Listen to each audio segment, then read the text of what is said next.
Durante décadas, los historiadores hemos aprendido a desconfiar de los silencios, no de los discursos, ni de los comunicados oficiales, ni siquiera de las versiones contradictorias que suelen acompañar a los grandes eventos nacionales. El verdadero punto de quiebre de la historia casi siempre se esconde en aquello que no se dijo, en los archivos incompletos, en las bitácoras con páginas arrancadas, en las llamadas que nunca fueron registradas. México, país de memorias largas y archivos frágiles, ha construido buena parte de su destino sobre ese tipo de ausencias, y pocas han sido tan inquietantes como la que ocurrió una madrugada, exactamente a las 3 de la mañana, cuando el presidente de la República dejó de estar localizable durante varias horas, y nadie, absolutamente nadie, se atrevió a explicarlo, para entender por qué ese episodio sigue siendo considerado uno de los momentos más enigmáticos del poder contemporáneo.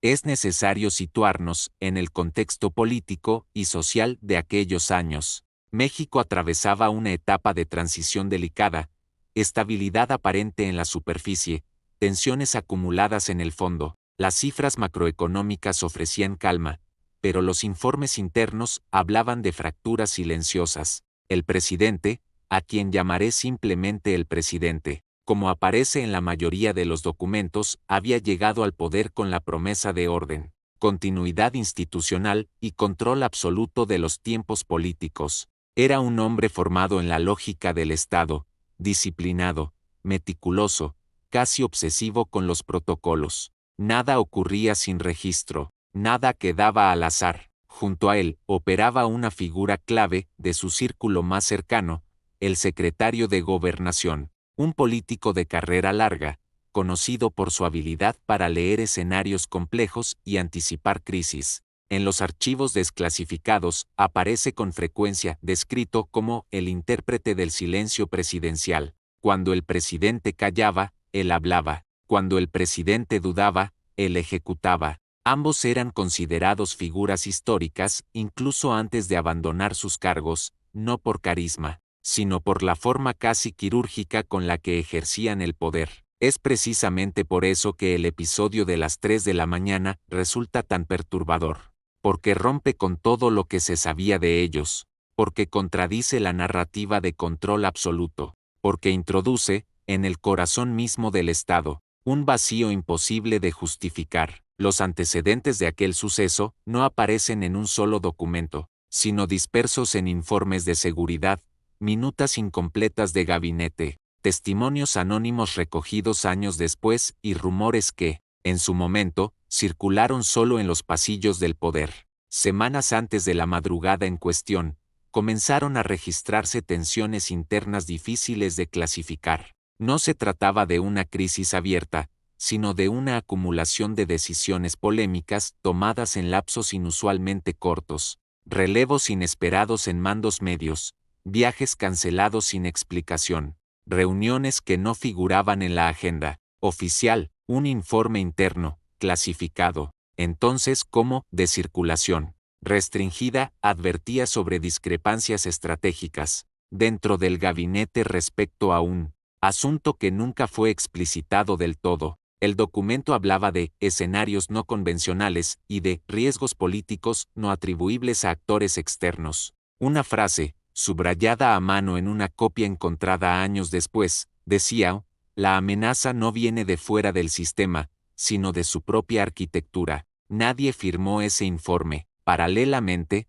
comenzaron a circular rumores sobre desacuerdos profundos entre el presidente y dos de sus colaboradores más cercanos. No eran discusiones ideológicas, sino diferencias sobre el manejo de una información sensible, algo que, según testimonios posteriores, no podía hacerse público sin alterar el equilibrio institucional. Se habló de expedientes heredados, de decisiones pospuestas durante sexenios anteriores, de algo que había sido contenido demasiado tiempo, y entonces llegó la madrugada. La llamada de las 3 de la mañana no figura en los registros telefónicos oficiales. Eso es lo primero que llama la atención a cualquier investigador.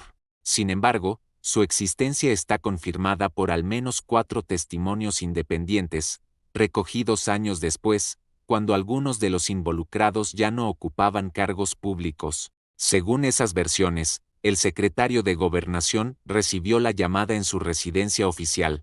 No era común. A esas horas, solo existían dos posibilidades: una emergencia nacional o una instrucción personal del presidente. El historiador que reconstruye este episodio, y aquí me incluyo, no llega a la llamada por un documento directo, sino por una anomalía, un hueco temporal en los registros de seguridad del complejo presidencial. Exactamente entre las 2:47 y las 6:12 de la mañana, no hay reportes completos. Las cámaras funcionaban, pero los respaldos no existen. Los relevos de guardia se realizaron, pero las bitácoras fueron reescritas. Es en ese vacío donde aparece la llamada. Los testimonios coinciden en describir una voz distinta, no alarmada, pero sí urgente, no autoritaria, pero claramente alterada. El presidente habría hablado sin rodeos, algo inusual en él. No dio contexto, no explicó razones,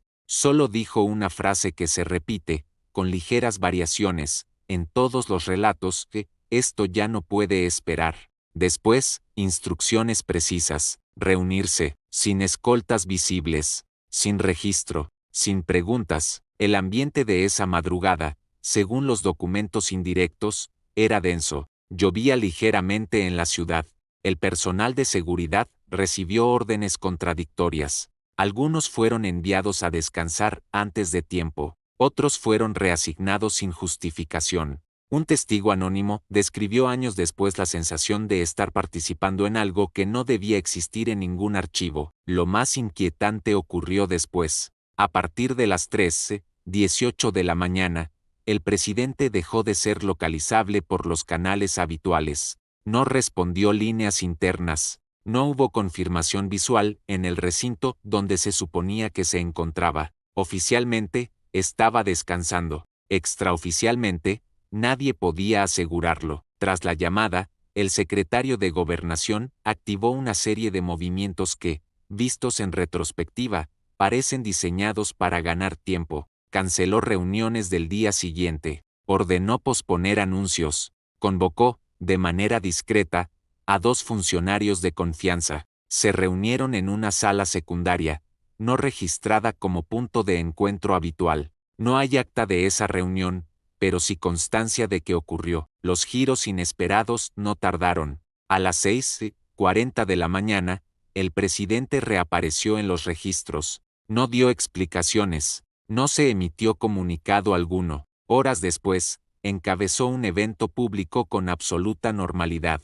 Sin embargo, algo había cambiado. En los días siguientes, se tomaron decisiones que alteraron el rumbo político del resto del sexenio. Reformas que llevaban años estancadas avanzaron de manera súbita. Otras iniciativas desaparecieron sin debate. Personas clave fueron desplazadas sin conflicto visible. Desde el punto de vista documental, es como si esa madrugada hubiera reconfigurado el mapa del poder. No hubo una operación visible, pero sí una serie de ajustes finos, casi imperceptibles para la opinión pública, devastadores para quienes entendían su significado. El análisis histórico de este evento plantea más preguntas que respuestas. ¿Fue una crisis personal? ¿Un dilema institucional? ¿La revelación de una información que obligó a tomar decisiones inmediatas? En la historia de México, existen precedentes de episodios similares, noches decisivas en las que el rumbo nacional cambió sin anuncios oficiales,